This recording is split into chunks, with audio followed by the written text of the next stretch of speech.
naye Bible etugambye teyakkiriza butakiriza. The Bible says that he did not allow unbelief.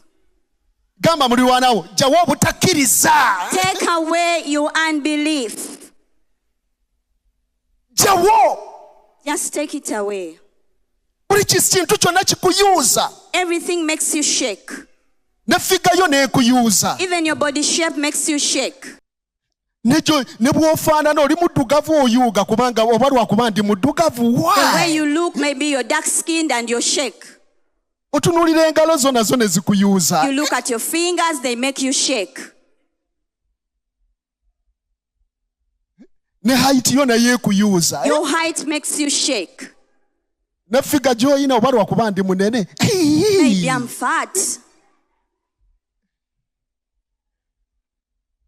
Ate bw'ogejja oba lwakuba ndi mutono nnyo. Maybe I'm so small. Gamba tebigenda kunjuuza, ekitiibwa kya Katonda kigenda kulabisibwa mu linnya lya Mukama waffe Yesu. Nothing is going to shake me. The glory of God is going to manifest.